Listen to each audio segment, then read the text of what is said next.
আসসালামু আলাইকুম সুপ্রিয় দর্শক, হাজির হয়ে গেলাম এইমাত্র পাওয়া পবিত্র ঈদ উল ফিতর কবে অনুষ্ঠিত হবে খুবই গুরুত্বপূর্ণ তারিখটি নিয়ে। অবশেষে বাংলাদেশের ইসলামিক ফাউন্ডেশন বা চাঁদ দেখা কমিটি আজকে অবশেষে তারিখটি নির্ধারণ করেছে এবং কি ঘোষণা করলেন পবিত্র ঈদ উল ফিতর কত তারিখে অনুষ্ঠিত হবে। এছাড়া এবারে পবিত্র মাহে রমজানের রোজা 30টি হবে নাকি 29টি হবে এ নিয়েও এসেছে খুবই গুরুত্বপূর্ণ তথ্য। সুপ্রিয় দর্শক, কোনোভাবে ভিডিওটি আজকে স্কিপ না করে এখন ওই ভিডিওতে একটি লাইক করে চ্যানেলটি সাবস্ক্রাইব করুন। আর হ্যাঁ, আপনি কোন জেলা থেকে ভিডিওটি দেখছেন অবশ্যই কমেন্টস করতে ভুলবেন না। চলুন শুরু করা যাক গুরুত্বপূর্ণ তথ্যটি দিয়ে। সারা বিশ্বের মুসলিম সম্প্রদায়ের পবিত্র মাহে রমজানের 30টি রোজা সম্পূর্ণ করার পরে খুবই আনন্দের একটি ঘনমুহূর্ত পবিত্র ঈদ উল ফিতর অনুষ্ঠিত হতে যায়। আর এই দিনটিতে প্রতিটি মুসলিমের ঘরে ঘরে আনন্দ উৎসবে মেতে ওঠে। অবশেষে বাংলাদেশের চাঁদ দেখা কমিটি ইসলামিক ফাউন্ডেশন সেই দিনটি কার্যকর ঘোষণা করলেন। এবারে পবিত্র মাহে রমজান 30টি রোজা দিয়ে সম্পূর্ণ হবে।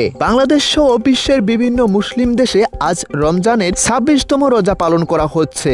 ধীরে ধীরে শেষের দিকে চলে এসেছে এই বরকতময় মাস। আজকে থেকে যদি হিসাব করা যায় পবিত্র ঈদ উল ফিতর অনুষ্ঠিত হবে 30টি রোজা সম্পন্ন হওয়ার মাধ্যমে 21শে মার্চ শনিবার। অর্থাৎ যদি চাঁদের হিসাব অনুযায়ী সবকিছু ঠিক থাকে তাহলে এবারে রমজান মাসে মোট রোজা হবে 30টি। 2026 সালের জ্যোতির্বিজ্ঞানিক হিসাব অনুযায়ী শাওয়াল মাসের চাঁদ 20 মার্চ সন্ধ্যায় দেখা যাওয়ার সম্ভাবনা বেশি। তাই ধারণা করা হচ্ছে এবারে পবিত্র ঈদ উল ফিতর 21শে মার্চ শনিবারেই অনুষ্ঠিত হবে। ঈদ উল ফিতর যদি শনিবারেই অনুষ্ঠিত হয় তাহলে এবারে পবিত্র মাহে রমজানে 30টি রোজা দিয়ে সম্পন্ন হয়ে যাবে। আজকে থেকে যদি হিসেব করা যায় আজকে 26শে রমজান, অর্থাৎ পবিত্র ঈদ উল ফিতর শনিবারে উদযাপিত হলে আর মাত্র 5 দিন বাকি রয়েছে। সুপ্রিয় দর্শক, আপনাদের মতামত কি?